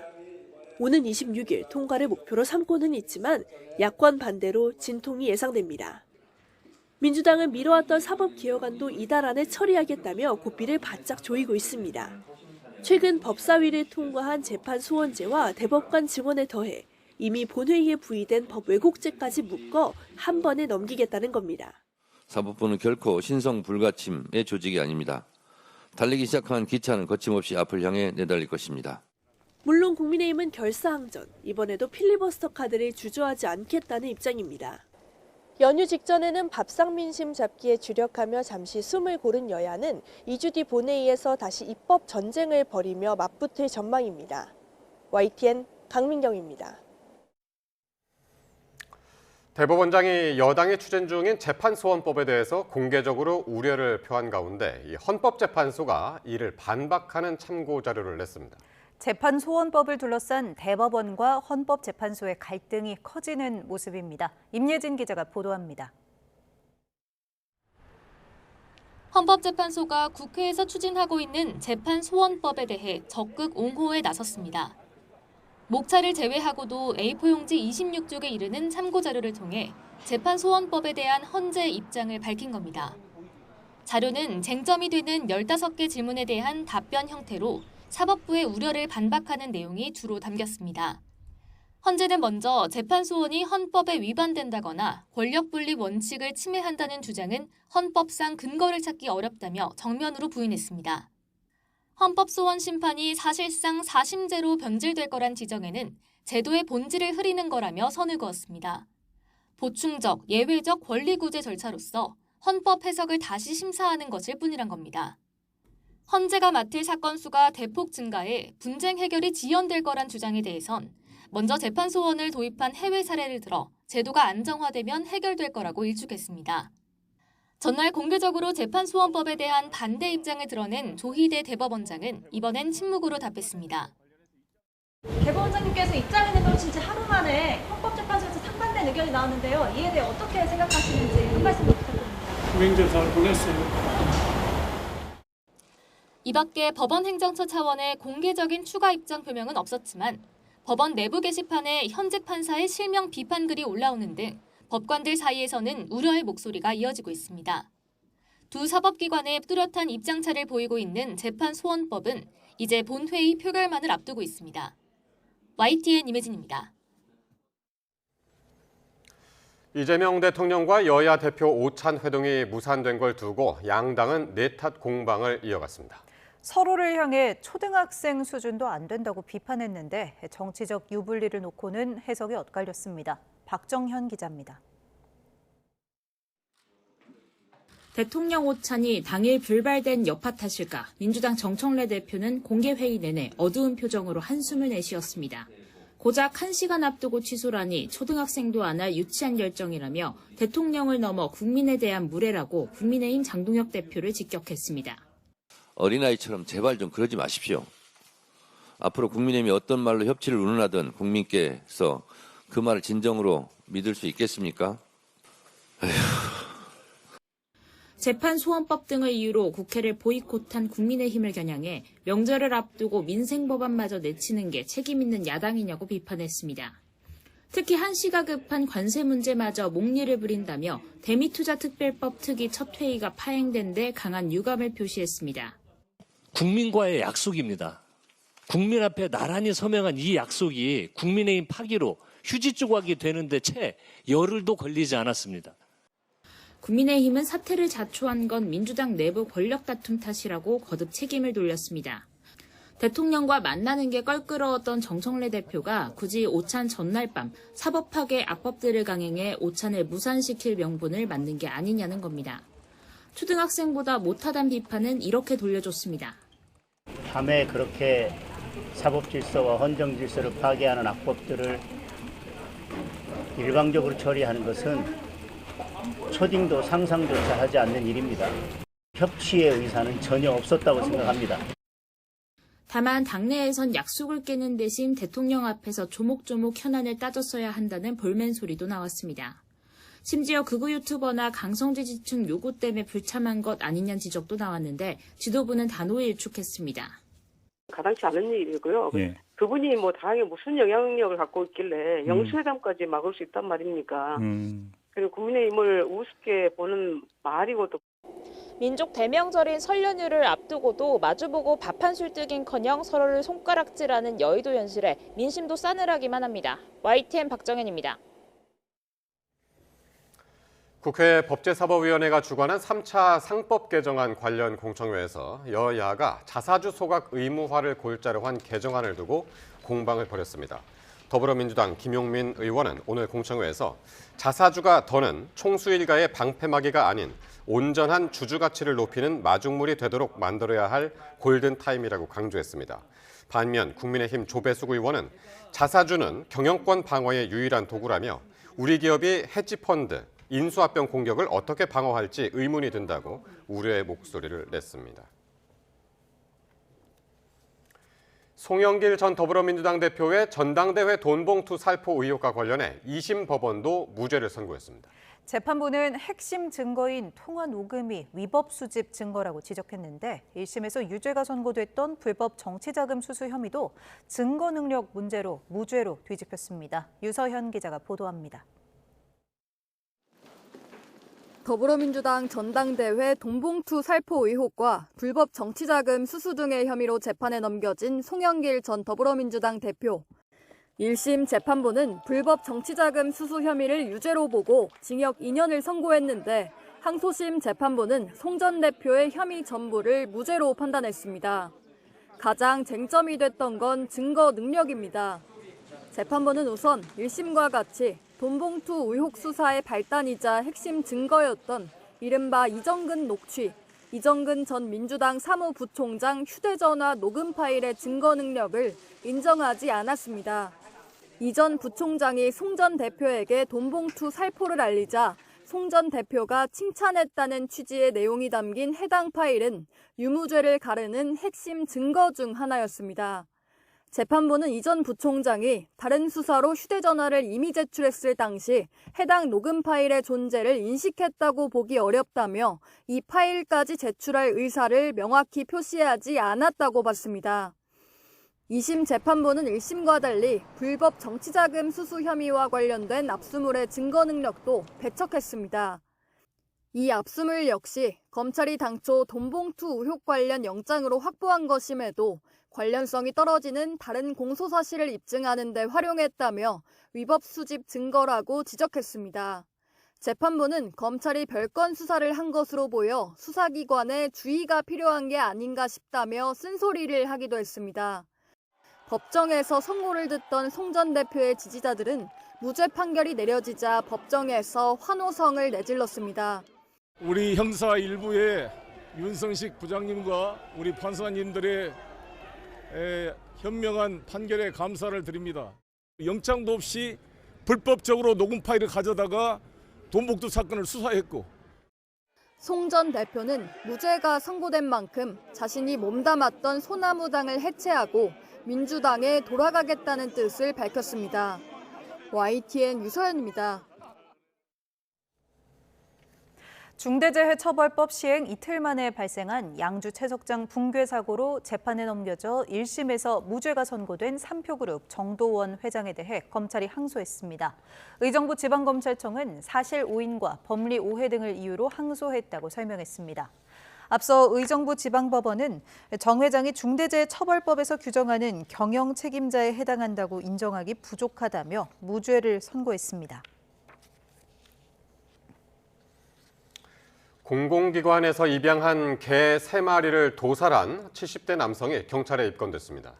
이 남성은 집으로 개를 데려오자마자 도살한 뒤 먹었다고 진술했습니다. 보도에 김영수 기자입니다.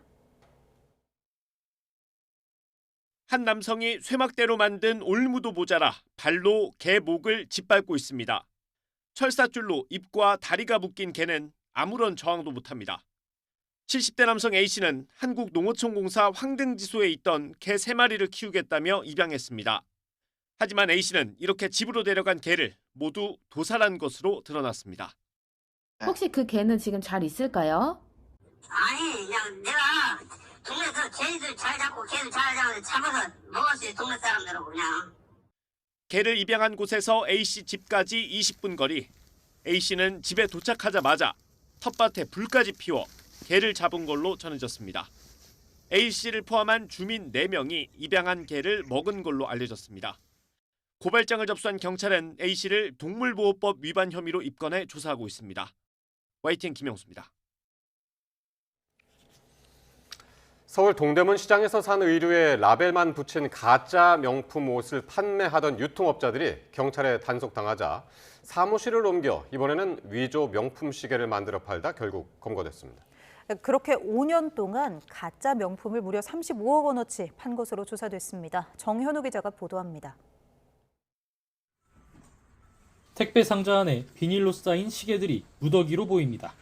한쪽 벽면엔 고급 시계 회사의 포장 상자가 빽빽하게 꽂혀 있습니다. 모두 진품이 아닌 지난달 경찰이 단속한 위조 명품 판매업자 사무실에서 나온 물건입니다. 지난해 1월부터 30대 유통업자 2명은 가짜 명품 시계 부품을 수입한 뒤 시계공에게 조립을 맡겨 완제품을 만들어 온라인에서 팔았습니다. 그런데 이들이 단속된 건 이때가 처음이 아니었습니다.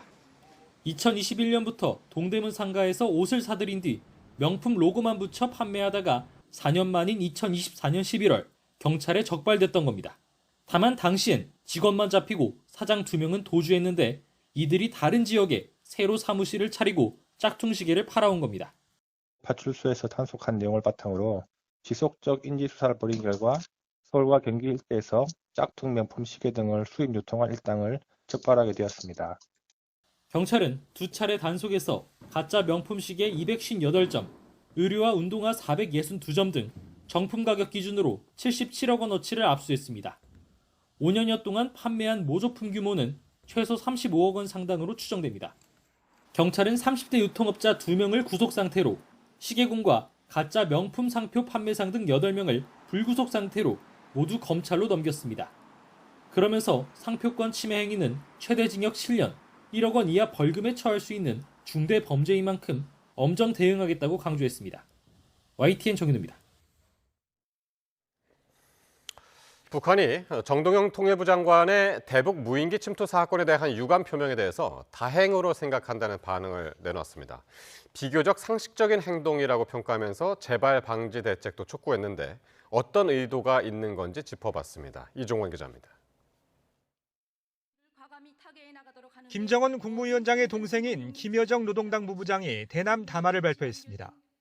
무인기 침투 사건과 관련해 북측에 유감을 표명한 지난 10일 정동영 통일부 장관의 발언에 대해 다행으로 생각한다며 비교적 상식적인 행동이라고 평가했습니다. 그러면서 유감 표명만 할 것이 아니라 엄중한 주권 침해 사건의 재발을 확실히 방지할 수 있는 담보 조치를 강구해야 한다고 촉구했습니다. 무인기를 보낸 주체가 개인이든 민간이든 문제는 주권 침해 행위가 한국발로 감행됐다는 것이라며 도발 사건이 재발할 경우 혹독한 대응으로 맞서겠다고 위협했습니다. 앞서 정 장관은 지난 10일 명동 성당 미사 축사를 통해 대북 무인기 사건과 관련해 북측에 깊은 유감을 표한다고 말했습니다. 정부 고위 당국자의 첫 유감 표명이었습니다. 남북 공동의 노력이 필요하다는 점을 시사하고 있는 것으로 이해합니다. 유사 사례가 발생하지 않도록 재발 방지 대책도 마련해 즉시 시행할 것입니다. 김 부부장의 담화가 정 장관의 사과 수용을 전제로 하고는 있지만 긍정적인 신호로 해석하기엔 한계가 있다는 평가가 나옵니다. 무엇보다 우리 정부의 사과를 받는 형식을 통해 남측의 귀책 사유를 확정하려는 의도로 보입니다. 국제법상 영공 침해 행위로 규정하면서 이를 적대적 두 국가론의 정당성을 뒷받침하는 근거로 활용할 수 있다는 얘기입니다. 또 향후 군사적 대응의 명분을 확보하려는 전략이란 분석도 있습니다. 김여정의 담화는 남북관계를 개선하려는 의지가 아니라 보다 완벽한 결별을 위한 노림수가 숨어 있을 가능성도 유의해서 관찰해야 합니다. 북한은 당분간 우리 정부가 내놓을 재발 방지책이 무엇인지를 지켜보며 압박을 이어갈 것으로 보입니다. YTN 이종원입니다. 청와대는 김여정 북한 노동당 부부장이 무인기 침투 사건에 대한 정동영 통일부 장관의 유감 표명을 다행으로 생각한다는 반응을 보이자 남북관계 개선 의지를 재차 밝혔습니다. 청와대 관계자는 오늘 김 부부장의 담화와 관련해 남북 간의 소중한 평화를 해치는 행동은 삼가야 할 거라고 말했습니다. 그러면서 남북이 상호 소통을 통해 긴장을 완화하고 신뢰와 관계를 회복하기를 기대한다고 강조했습니다. 주중 북한 대사관이 김정은 위원장의 딸 주의 사진을 처음 게시했다가 금방 다시 내렸습니다. 후계 내정 단계라는 우리 국정원의 국회 보고를 의식한 거라는 일각의 해석도 나왔습니다. 베이징에서 강정규 특파원이 전합니다. 중국의 수도 베이징 외교과에 있는 북한 대사관. 외벽에 설치된 게시판 한가운데 김정은 위원장과 딸 주애가 나란히 서 있는 사진이 걸렸습니다. 그 양옆에 여러 액자 중에서도 주애가 함께 찍힌 사진 5장을 더 찾아볼 수 있습니다. 이른바 백두혈통 4대째, 더구나 딸인 주애의 사진이 게재된 건 이번이 처음입니다. 그런데 딸 주애의 사진이 걸렸다는 보도가 나간 뒤 북한 대사관은 게시판을 싹 바꿔놨습니다. 대부분 아버지 김정일 위원장의 사진들입니다. 후계자 시절 김정은이 수행하던 장면도 보입니다. 일단 김정일의 생일인 2월 16일 광명성절을 앞두고 선대의 업적을 기리는 거로 풀이됩니다. 동시에 김주애가 후계자 내정 단계라는 우리 국정원의 국회 보고 이튿날 보인 변화이기도 합니다. 일부 시책에 의견을 내는 정황도 포착되는 등 재반 사항 고려 시에 현재 후계 내정 단계에 들어간 것으로 국정원은 판단하고 있습니다. 이번 달 하순 북한 최대 정치 행사 노동당 대회를 앞두고 쏟아지는 4대 세습 전망에 대한 나름의 반응으로 해석될 여지도 있습니다. 베이징에서 YTN 강정규입니다. 강동길 해군참모총장이 12.3 비상계엄에 관여한 의혹으로 직무에서 전격 배제됐습니다. 육군 지상작전사령관에 이어 이재명 정부 들어 승진한 4성 장군들이 연일 수사나 징계 대상이 되는 초유의 일이 벌어졌습니다. 나혜인 기자입니다. 강동길 해군참모총장은 12.3 계엄 당시 합동참모본부에서 군사지원 본부장직을 역임했습니다. 이재명 정부 출범 이후 대장으로 진급해 해군 최고위직에 올랐지만 5달 만에 과거 행적이 문제가 돼 직무에서 배제됐습니다. 국방부는 징계가 필요하다고 밝혔습니다. 국방부는 내란 사건과 관련해 의혹이 식별됨에 따라 해군 참모총장을 오늘부로 직무 배제했습니다. 향후 징계 절차를 진행하고 결과에 따라 인사 조치를 시행할 예정입니다. 강 총장은 계엄 당시 정진팔 합참 차장 요청에 따라 직속 부하인 계엄 과장에게 계엄사령부 구성을 지원하라고 지시한 혐의를 받습니다. 당시 계엄사 부사령관이었던 정 전 차장은 이미 파면됐는데 국방부는 강 총장이 조사에 적극 협조해 수사 의뢰까지는 안 했다고 설명했습니다. 하루 전 직무 배제된 주성훈 지상작전사령관과는 대조적입니다. 지상작전사령관 당시 일군 단장의 계엄 관련 의혹을 식별하여 금일보로 직무를 배제 및 수사 의뢰하는 등. 주사령관은 계엄 당시 부정선거 의혹 수사단장으로 내정된 93회 전 육군 2기갑 여단장의 지휘관으로서 부하의 내란 가담 혐의를 묵인했다는 의혹을 받고 있습니다. 4성 장군 7명 가운데 2명이 잇따라 직무 배제되면서 당분간 군 지휘 공백은 불가피할 전망입니다. 국방부는 지난해 9월 대장 진급 인사 땐 계엄 이후 장기화한 지휘 공백 해소가 우선이라 내밀한 영역까지 검증하긴 제약이 있었다고 설명했습니다.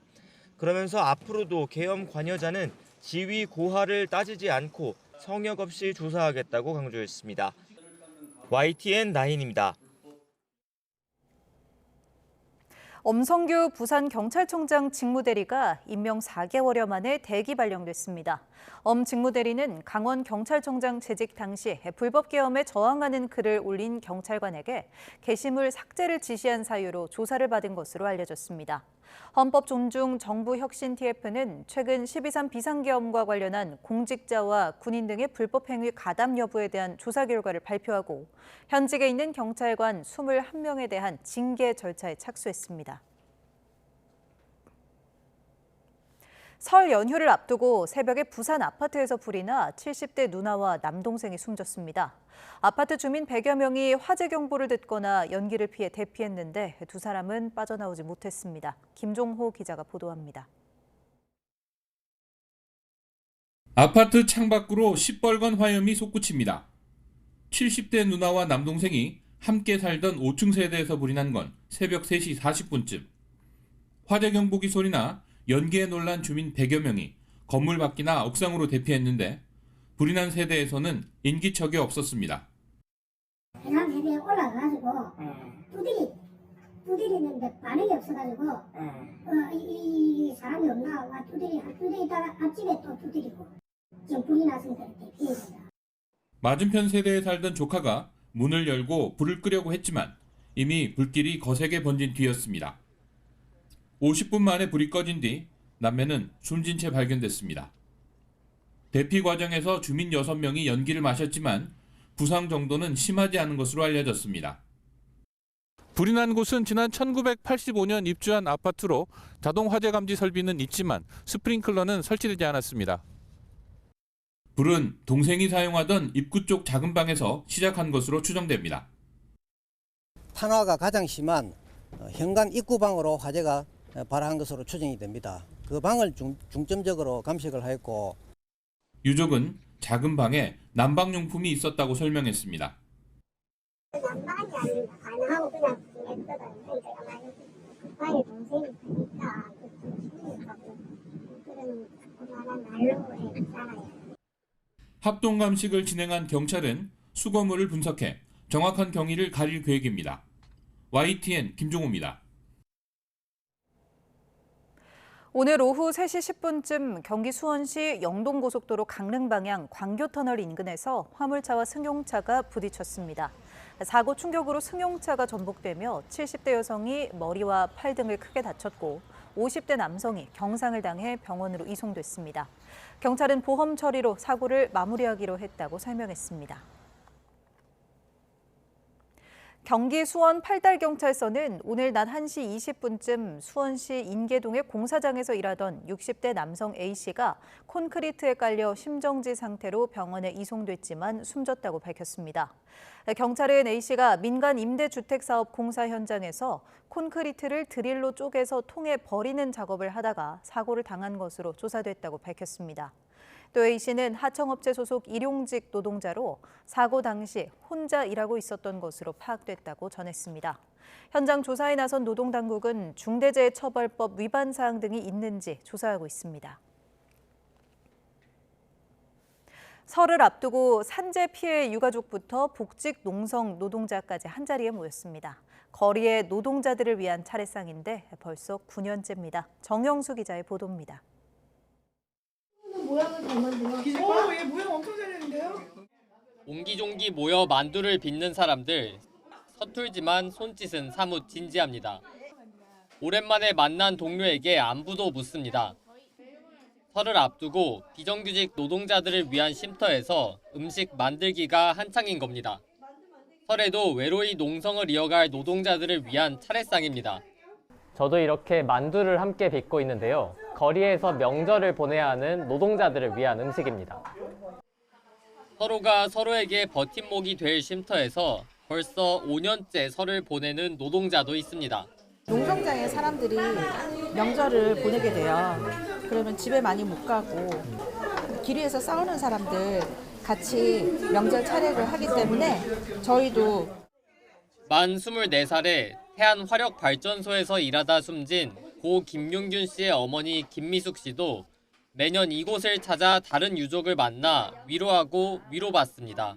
오요한나 엄마도 오시고 동국제강 주한이 엄마도 오시고 이렇게 유족들이 여기 와서 또 같이 이렇게 명절 분위기를 내니까 그게 되게 위안이 되는 것 같아요. MBC에서 일하다 지난 2024년 세상을 떠난 기상캐스터 고 오요한나 씨의 어머니는 지난해까지만 해도 이곳의 도움으로 명절을 지내왔지만 올해는 직접 노동자들을 돕기 위해 나섰습니다. 관심을 가져준다는 그 자체가 너무 고맙다. 외롭지 않다는 것만 어디고 그다음에 또 같이 한다는 게 되게 의미가 있는 것 같아요. 제가 느끼기에. YTN 정영수입니다. 요즘 운전자를 보조하는 이 크루즈 컨트롤 장착 차량이 늘고 있죠. 그런데 운전자들이 이것만 믿고 자칫 한눈을 팔았다가는 사고로 이어질 수 있다는 점 결코 잊어서는 안 될 것 같습니다. 아직 주변 사물 인식이나 판단에 한계가 있기 때문에 이 직선 구간이나 교통 또 기상 조건이 양호한 상황에서도 사고가 자주 일어나는 것으로 나타났습니다. 류환홍 기자입니다. 고속도로가 우측으로 급하게 휘는 바람에 이른바 크루즈 컨트롤 센서가 전방 차량을 인식하지 못해 그대로 들이받습니다. 크루즈 컨트롤 기능은 주행 차선에서만 사용해야 하는데 추월 차선을 과속으로 달리다 센서가 공사 안내를 인식하지 못해 충돌을 하고 맙니다. 삼성화재가 가입 차량을 대상으로 크루즈 컨트롤 주행 사고를 조사한 결과 지난 2020년 15건이었는데 지난해 101건으로 5년 새 7배나 급증했습니다. 사고 유형은 차로를 이탈해 다른 차량과 충돌한 사고가 62%로 가장 많았고 끼어든 차량과 충돌한 사고가 18%, 전방 차량 추돌 사고가 14%, 돌발 상황을 피하지 못한 사고가 4% 순이었습니다. 이른바 크루즈 컨트롤 기능을 사용하다 발생한 사고의 대부분은 악천후나 야간이 아니라 맑은 날씨와 주간 그리고 직선 구간에서 일어났던 것으로 분석됐습니다. 운전에 어려움이 없는 직선 구간에서 일어난 사고가 전체의 77%나 됐고 주변 차량이 적은 원활한 교통 상황에서 발생한 사고가 전체의 51%, 맑은 날 사고가 전체의 84%를 차지했습니다. 이처럼 양호한 상황에서도 사고가 빈발했다는 점은 운전자가 크루즈 컨트롤만 맹신해선 안 된다는 점을 보여주고 있습니다. 운전자의 ACC를 비롯한 에이다스의 기능 이해, 그리고 한계에 대한 숙지가 반드시 숙지가 되어야 되고 올바른 사용이 선행되어야 한다. 올바른 사용은 당연히 전방 주시를 하고 올바른 방법으로 손으로 스티어링 휠을 제대로 파지하고 있는 것입니다. 자율주행 기술 발달로 에이다스, 첨단 운전자 보조 시스템 장착 차량은 매년 늘고 있어 지난 2024년 장착률은 10대의 4대꼴인 41%에 달했습니다. 유럽은 모든 신차를 대상으로 운전자의 상태를 실시간 감시해 자동 경보를 해주는 시스템 장착을 의무화했는데 우리나라도 이런 제도를 도입하면 사고 예방에 도움이 될 것으로 보입니다. YTN 유환홍입니다. 오는 6월 부산에서 열릴 BTS 공연 기간 숙박요금이 평소보다 평균 2.4배 상승한 것으로 나타났습니다. 공정거래위원회와 한국소비자원은 최근 부산 지역 호텔과 모텔, 펜션 등 135개 숙소를 대상으로 숙박료를 조사한 결과 공연이 열리는 주말 1박 평균 숙박요금이 전주와 차주 대비 평균 2.4배 오른 것으로 집계됐습니다. 모텔이 229.7% 올랐고 호텔은 186.5%, 펜션은 17.4% 올랐습니다. 특히 호텔 한 곳은 평소 10만 원이던 숙박료를 75만 원으로 7.5배 올린 것으로 조사됐습니다.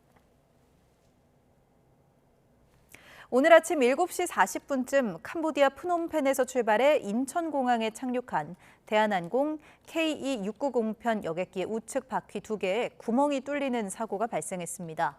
타이어를 교체하고 주기장으로 이동할 때까지 2시간 반 동안 승객 99명이 비행기에서 내리지 못했고 활주로 한 곳도 일시 폐쇄됐습니다. 대한항공 관계자는 착륙을 정상적으로 한 뒤에 구멍이 발견돼 인명피해 등이 발생하진 않았다며 정확한 원인을 조사하고 있다고 설명했습니다. 트럼프 미국 대통령이 에너지 봉쇄를 선언한 지 2주가 지나면서 쿠바의 경제, 사회 전반이 휘청이고 있습니다. 러시아와 멕시코가 인도적 지원에 나섰는데 미국 눈치를 볼 수밖에 없어서 쿠바의 에너지 위기 해소에는 턱없이 부족합니다. 보도에 신호 기자입니다. 이른 아침 쿠바 하바나항에 반가운 배 2척이 들어왔습니다. 식품과 위생용품 수백 톤을 실은 멕시코 해군 선박입니다. Yo considero que es una ayuda muy importante para el pueblo cubano en este momento que estamos viviendo, momentos difíciles, de mucha necesidad, mucha incertidumbre, y no sabemos cuánto tiempo podamos estar así. 멕시코는 인도적 지원을 또 보낼 예정이지만 제일 시급한 석유를 보내줄 힘은 없습니다. 트럼프 미국 대통령이 지난달 29일 안보 위협을 들면서 쿠바에 석유를 수출하는 나라엔 관세를 부과하겠다고 선언했기 때문입니다. Cuba looks like it's ready to fall. I don't know if they're going to hold out. But Cuba now has no income. 2주 넘는 에너지 봉쇄에 시민들의 일상이 큰 타격을 입었습니다. 주유소에 기름이 바닥나고 버스도 멈춰섰습니다. 항공사들은 줄줄이 쿠바행 운항을 취소했고 관공서와 금융기관은 업무 시간을 단축했습니다. 미국 의도대로 관세 부과 엄포에 쿠바의 고립이 심화하는 가운데 러시아 정도가 석유 지원 방법을 모색하고 있습니다. 조만간 쿠바에 석유를 보낼 계획이라고 밝혔지만 시기를 특정하지는 못했습니다. Хотели бы никакой эскалации, но с другой стороны у нас в настоящий момент особо товарооборота никакого нет. Вот в чем дело. 쿠바 대통령은 조건 없이 대화하자고 제안했지만 베네수엘라 공습 이후 중남미 주도권을 확보한 트럼프 대통령은 답을 주지 않고 있습니다. YTN 신호입니다.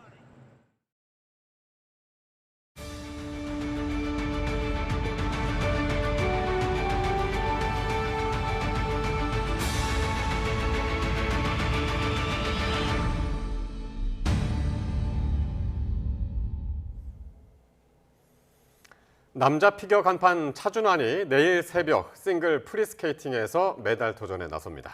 쇼트에서 보여준 연기에 비해 인색한 점수를 받았는데 1년 전 아시안게임 때처럼 역전의 드라마를 써낼 수 있을지 주목됩니다. 송재인 기자의 보도입니다. 차준환에게 이번 밀라노 코르티나 올림픽은 이제까지 아쉬움의 연속이었습니다. 첫 무대였던 팀 이벤트 점프 실수는 개인전을 위한 예방주사로 삼을 수 있었지만 싱글쇼트에서 무결점 연기를 펼치고 받아든 점수는 6위인 92.72점으로 예상보다 낮았습니다.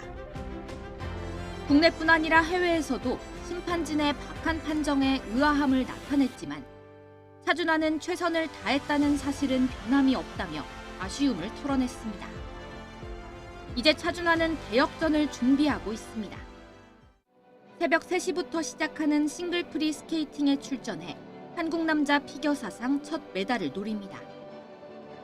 3위 선수와의 격차 9.83점을 극복하기 위해선 구성 난도를 높이는 승부수가 필요하지만 무리한 도전보다는 완성도를 극대화하겠다는 계획입니다. 1년 전 하얼빈 동계아시안 게임에서도 같은 전략으로 결국 금메달을 손에 쥐었습니다. 늘 좀 약간의 승부사처럼 좀 그런 점들이 좀 더 많이 보였던 것 같은데 생각하면은 결과에 집착하지 않았던 것 같고 과정에 집중을 했던 것 같습니다.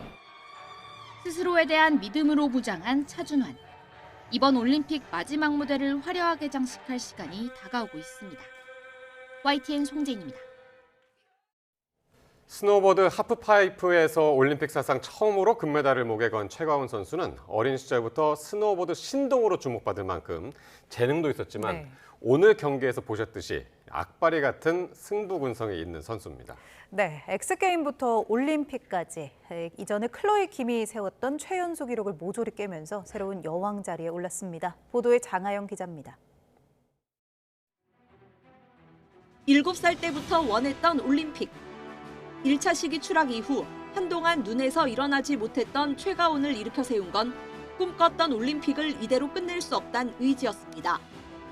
그래도 올림픽인데 내가 진짜 3차전까지 다 뛰고 그리고 내 런을 다 성공하고 내려왔구나 해서 좀 감동적이고 제 스스로도 북받쳐서 좀 눈물이 나왔어요. 스노보드가 취미인 아빠를 따라 스키장에 다니기 시작한 최가온은 떡잎부터 다른 선수였습니다. 2008년 11월생 최가온은 만 14살 나이에 성인 선수들을 모두 누르고 엑스게임과 듀투어 등 익스트림 대회를 평정했습니다. 그리고 2026년 17살 3개월 나이로 올림픽 금메달리스트가 됐습니다. 엑스게임부터 올림픽까지 클로이 김이 앞서 세운 최연소 기록을 모두 새로 쓴 겁니다. 클로이 김은 마치 거울을 보는 것 같다고 이야기했습니다. So it's like such a full circle moment. Again, I've known Colin since she was little, so you know it means a lot to see that I've inspired the next generation, and they're out here killing it. 우상이자 멘토는 이제 내가 제일 잘 탄다고 말하며 최가온을 안아줬습니다. 저는 당연히 제가 좀 1등 하길 바랬지만 속으로는 제가 스스로 클로이 언니를 응원하고 있다는 걸 느껴서 아, 내가 이 클로이 언니 이 정도로 좀 존경을 많이 했구나라는 걸 또 다시 느꼈어요. 성취하는 몸으로 생애 첫 금메달을 목에 건 최가온은 아직 보여주지 못한 게 많습니다. 다음 목표는 나를 뛰어넘는 것입니다. 앞으로 더 열심히 노력해서 지금 제 한계보다 저를 더 나 자신을 더 뛰어넘고 싶어요. YTN 장하영입니다.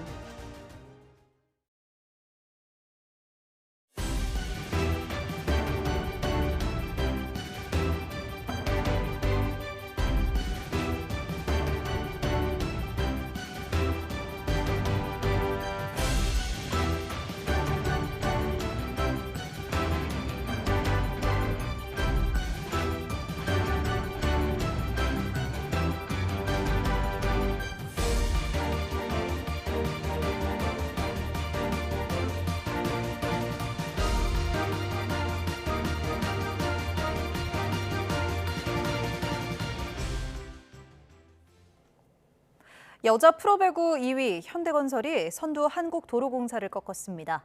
현대건설은 도로공사와의 홈경기에서 31점을 올린 카리를 앞세워 세트 점수 3대1로 역전승했습니다. 이로써 현대건설은 동률이던 3위 흥국생명과의 격차를 승점 3으로 벌리며 2위 자리를 지켰습니다. 남자부 경기에선 KB손해보험이 27점을 뽑은 비에나를 앞세워 삼성화재를 세트 점수 3대0으로 완파했습니다. 3연패에서 벗어난 KB손해보험은 5위에 머물렀고 최하위 삼성화재는 7연패 부진에 빠졌습니다.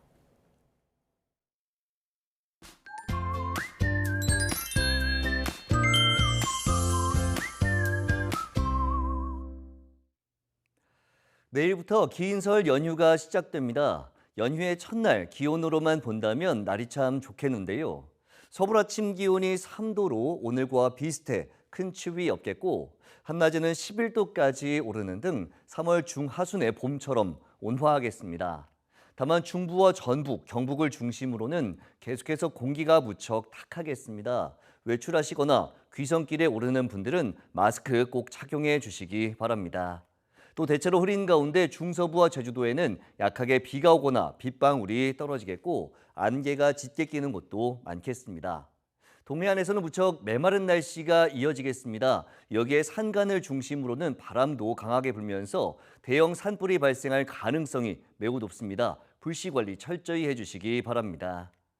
내일 아침 기온은 서울 3도, 광주 2도, 부산 6도로 예년보다 3도에서 6도가량 높겠습니다. 낮 기온도 서울 11도, 대전 15도, 대구 17도로 예년보다 5도에서 8도가량 높겠습니다. 모레는 오전까지 중서부와 호남, 제주도에 빗방울이 떨어지겠고 다음 주 월요일에는 동해안에 오후까지 눈비가 내리겠습니다. 기온은 점차 내림세를 보이겠지만 그래도 예년보다는 높은 수준을 유지할 전망입니다. 날씨 정보였습니다. 네, 고향 내려가는 길이 오늘 많이 붐볐죠. 지금은 대부분 정체가 풀린 것 같은데 내일도 만만치 않게 막힐 것 같습니다. 네, 늦은 밤 운전하시는 분들은 졸음 운전 네. 조심하시고요. 또 자율주행 운전 너무 믿지 마시고요. 설 연휴 즐겁게 보내시기 바랍니다. 금요일 뉴스나이트 마칩니다. 고맙습니다.